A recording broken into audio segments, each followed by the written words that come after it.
वर्णवादी ग्रंथ, वर्णवादी कहानियां सिलेबसों से गायब होने चाहिए यूनिवर्सिटियों से। हरियाणा के लोगों ने तो ऐसी किताबों की आग बना ली और उससे तमाकू भर के हुक्का पी गए। तो ये करने की जरूरत है। जिस किताब में मानव मानव में भेद बताया वो सारी किताबें अमानवीय है।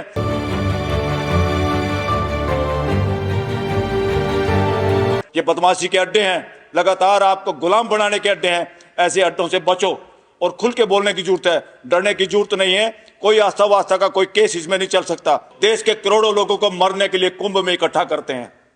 यह असंवैधानिक है, अमानवीय है, प्राकृतिक है और झूठे कथा कहानियां हैं। इनको आप आस्था के नाम पे ढो नहीं सकते। ये आस्था आस्था करके आप गुलामी की चादर कब तक ओढ़े रहेंगे? ये सारे के सारे उन कथा कहानियां, शंकराचार्य कोई भी हो, वो देश को बेवकूफ नहीं बना सकता।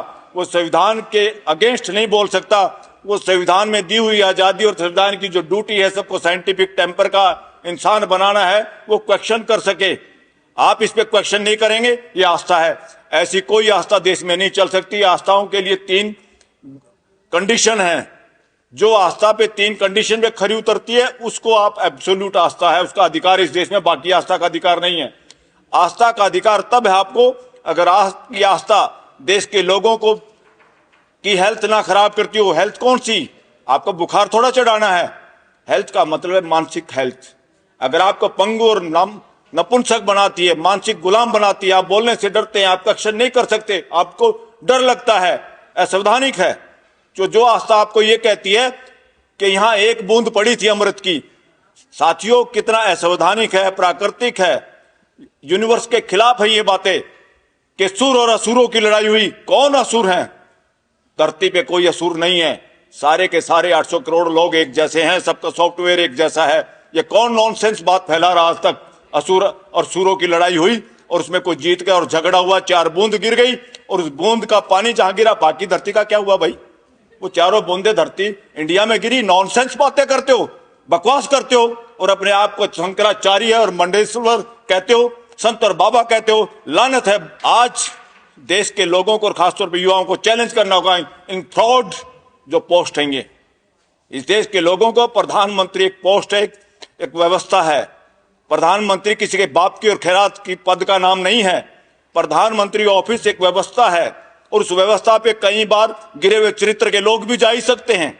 बहुत सारे ऐसे लोग झूठे एफिडेविट देकर एमएलए एमपी बन ही चुके हैं इस देश के अंदर। तो सीएम, पीएम या डीएम, एसपी ये किसी के बापों की जागीर नहीं है, व्यवस्था के अंग है। ये ऑफिस है व्यवस्था के। उन ऑफिस को डेमोक्रेसी के तरीके से व्यवस्था को और सुदृढ़ बनाने के लिए, मानवीय व्यवस्था बनाने के, चलाने के लिए ये चीजें हैं। और इनमें जो टांग अड़ाते हैं, आप लोग सोच रहे तो ये डीसी बन गया, ये एसपी है, ये सीएम है, पीएम है, और कैसे भिखारियों की तरफ चारों तरफ मंडराते रहते हो।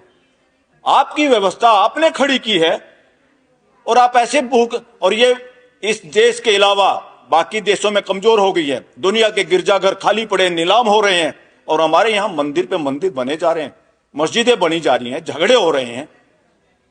अगर पूरी दुनिया एक है, पूरी दुनिया सृष्टि का मूल मंत्र एक है, तो मंदिर को तोड़ के मस्जिद बनाओ, मस्जिद तोड़ के मंदिर बनाओ, ये क्या ड्रामेबाजी है? कौन है ये लोग?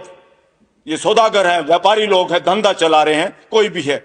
और साथियों, इस देश में वर्णवादियों से वर्णवादियों के लिए शासन व्यवस्था चल रही है, लोकतंत्र नहीं चल रहा देश के अंदर। और आप लोग क्या किससे मांगते रहते हो? इतना नपुंसक बना दिया आप लोगों को और हमारे को कि हम सोचते हैं जो कुछ कर रहा है भगवान कर रहा है। दिस इज नॉनसेंस साथियों, अनसाइंटिफिक है।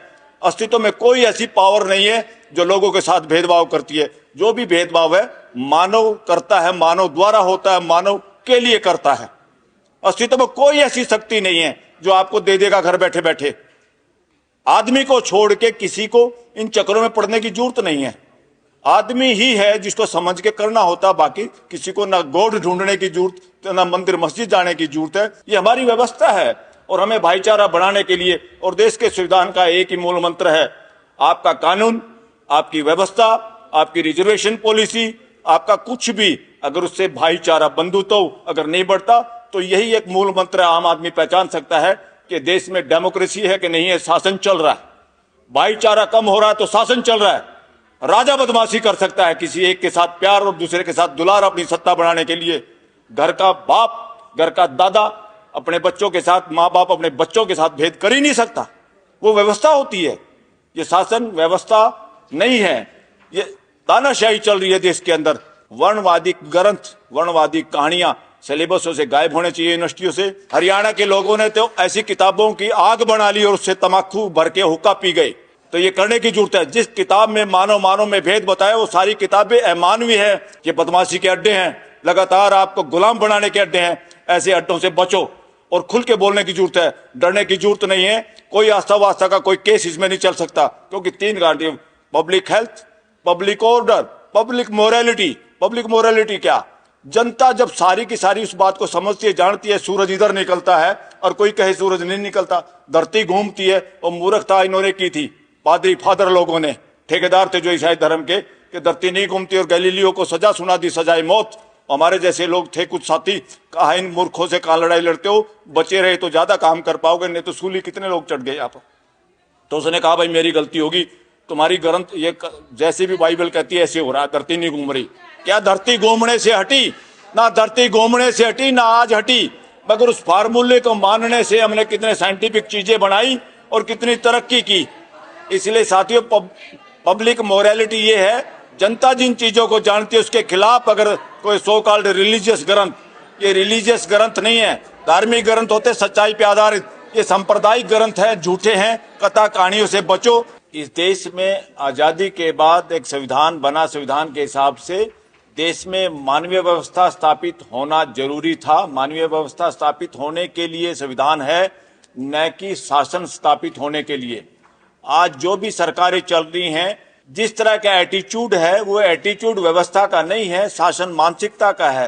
शासन मानसिकता राजशाही में होती है, तानाशाही में होती है, व्यक्तिवाद में होती है, डेमोक्रेसी में नहीं होती, और ना डेमोक्रेसी में चल सकती। मगर डेमोक्रेसी के नाम पे देश में शासन व्यवस्था है। शासन व्यवस्था वो होती है जहां चुपचाप फैसले लिए जाते हैं, लोगों की भागीदारी नहीं की जाती, पार्लियामेंट से सस्पेंड किए जाते हैं एमपी, और पार्लियामेंट में आपके चुने हुए प्रतिनिधि भी गूंगे बन जाते, मदारी के बंदर बन जाते, बोल नहीं सकते, उसका नाम शासन व्यवस्था होता है। इसलिए डेमोक्रेसी के नाम पे शासन व्यवस्था चल रही है। लगातार देश के लोगों को एक बात ध्यान में रखनी चाहिए, सरकार का कोई भी काम है, कोई भी पॉलिसी है, कोई भी कानून है, सुप्रीम कोर्ट का भी कोई फैसला है, वो सबको एक दृष्टि से आपको देखना चाहिए, क्या इसमें शासन की बू आ रही है या लोकतंत्र की व्यवस्था, हमारी भागीदारी की कोई इसमें आ रही है। और इसीलिए मैं कह रहा हूं, देश के अंदर राइट टू असेंबल, इकट्ठे होना सबका मौलिक अधिकार है, कोई दिक्कत नहीं है। मगर देश के किसान, मजदूर, देश के लोग जो व्यवस्था स्थापित करने के पक्ष में बोलना चाहते हैं और शासन के खिलाफ बोलना चाहते हैं, उनके लिए लगातार धारा 44 और धारा 163 दिल्ली में भी लगाई गई, और किसानों को तो दिल्ली के आसपास आने नहीं दिया गया। मजदूरों की और दूसरे लोगों की हिम्मत नहीं है कोई जंतर मंतर पे लंबे समय तक पूरा दिन कोई अपनी बात रख सके। और उसमें क्या है? परमिशन की जरूरत है। कौन है परमिशन देने वाले बदमाश? जिनका नाम एग्जीक्यूटिव मैजिस्ट्रेट है हमारे कानून में। वो अंग्रेजों ने बनाया था। क्यों बनाया था वो कानून? ताकि जब भी कोई बोलना शुरू करे, अपने गुलाम बंदर से उनको नकेल कसवा दी जाए और लोगों को बोलने नहीं दिया जाए, लोगों को इकट्ठे ना होने दिया जाए। ये कानून असंवैधानिक, उस संविधान के लोगों ने भी आज तक किसी ने ध्यान ही नहीं दिया, और धारा 44 से आज 163 के रूप में उसी को आज बरकरार है। ये शासन का षड्यंत्र है, ये डेमोक्रेसी के खिलाफ है। फ्यूचर में ये खत्म होनी होगी। राइट टू असेंबल में क्या होता है, व्यवस्था में क्या होता है? जब मुझे इकट्ठा होना है, हम लोगों को इकट्ठा होना, हमें इंफॉर्मेशन देनी होती है, ताकि पुलिस की व्यवस्था, पानी की व्यवस्था, कोई व्यवस्था सरकार की तरफ से हो तो हो जाए। मगर उसमें यह नहीं है कि आप मना कर दोगे लोगों को इकट्ठा होने से। जहां लोगों को इकट्ठा होने से कि यहां कानून की व्यवस्था चरमरा जाएगी, जंतर मंतर पे भी आपको परमिशन नहीं मिलती।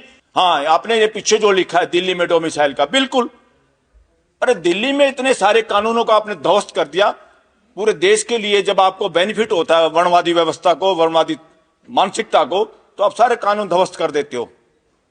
दिल्ली आपके हमारा ग्लोबल एक तरह से इंडिया का विलेज है, एक स्टेट ऐसा, यहां वो सारे के सारे धराशायी करना। पूरे देश के लोग, ओबीसी, एससी, एसटीओ की तो रिजर्वेशन ही नहीं यहां पर, जबकि एसटी बहुत सारे लोग रहते हैं यहां पे। अब उनकी रूटें वहां से कट गई हैं, यहां नौकरी करने के चक्कर में आए थे, यहां बस गए, तो उनकी जो भी हक बनता है एज पर कॉन्स्टिट्यूशन वो मिलना चाहिए। ये डोमिसाइल की नॉनसेंस जो सिचुएशन अभी चल रही है दिल्ली में, ये तुरंत खत्म होनी चाहिए साथियों। और मैं एक और बात आप करके, क्योंकि मैं फोटो लगातार जब देखता हूं, जब भी SC ST OBC माइनॉरिटी, और अभी मैं आदिवासियों के किसी प्रोग्राम में था मध्य प्रदेश में, तो वहां मैंने कहा, वो लोग बड़े खुश हुए इस बात से।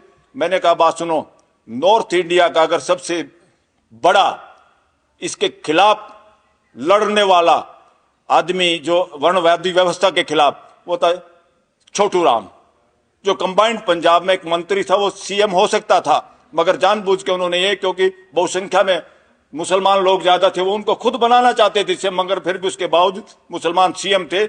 और उसके CM होते हुए गांधी और जवाहरलाल नेहरू को भी सिफारिश करनी पड़ी थी। किसने? जो पाकिस्तान का बंटवारा चाहता था। जिन्ना पंजाब में नहीं घुस सका, उसको घुसने नहीं दिया, वो समाज को तोड़ नहीं पाया। हिंदू मुसलमान सिख ईसाई किसी को नहीं तोड़ पाया। सारा मजदूर, सारा किसान एक ही उसमें था। क्यों? क्योंकि सब सामने वाला अगर परिवार के मुखिया या परिवार के कुछ लोग ऐसे हों जो पूरे परिवार को बांध के रख सकते हैं, वही है व्यवस्था, मानवीय व्यवस्था। और उसको भी अब लोगों में ये मत बना है, क्योंकि उनका शरीर नीला पड़ा हुआ था। जो उनके पास रहते थे, एक सरदार जी जो अब इंग्लैंड में बसते हैं, उनके फादर थे, उनके पास एम्प्लॉय थे, उन्होंने बताया था, बोले उस वक्त ना कम्युनिकेशन थे ना कुछ था। मेरे बाप ने बताया था कि छोटू राम का शरीर नीला पड़ा हुआ था, वो मरा नहीं था, जहर दे के मारा गया था। इसीलिए डिवीजन के लिए क्या क्या नहीं हुआ इस देश के अंदर। और सबसे ज्यादा इस वर्णवादी व्यवस्था का, जब तक ये जो लोग थे ना, Hindu Mahasabha so called, 2-3 seat पूरे कंबाइंड पंजाब, जिसमें पाकिस्तान का पंजाब, इंडिया का पंजाब, हिमाचल प्रदेश, राजस्थान का भी हिस्सा, आज का हरियाणा, आपकी दिल्ली और कुछ पश्चिमी UP का भी का, सब कंबाइंड पंजाब का हिस्सा था। इतना बड़ा एक देश था एक तरह से, और उसके अंदर डिवीजन के लिए कोई आदमी मानसिक तौर से तैयार नहीं था साथियों। इसलिए मैं फ्यूचर में चाहता हूं, और उसकी वजह से उन्होंने जितने टिल्ट खेती करने वाले लोग थे, सबसे ज्यादा देश में शेड्यूल कास्ट के लोगों के पास अगर जमीन है, खेती करने वाले जमींदार हैं, तो वो J&K में है, जो उन्हीं के बनाए हुए कानून के आधार पर, उस कानून की वजह से उनको भी जमीन वहां मिली थी। आप लोगों को इस बात का आइडिया होना चाहिए।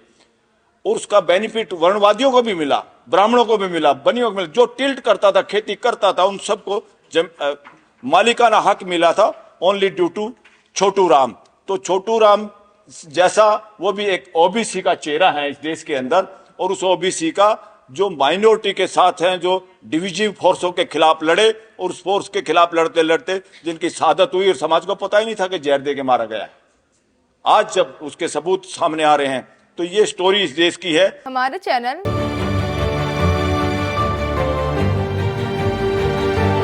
लाइक, शेयर, सब्सक्राइब देखना मत भूलिएगा। जय भीम, जय भारत, जय संविधान, नमो बुद्धाय। धन्यवाद। चैनल आर्थिक समस्या से गुजर रहा है।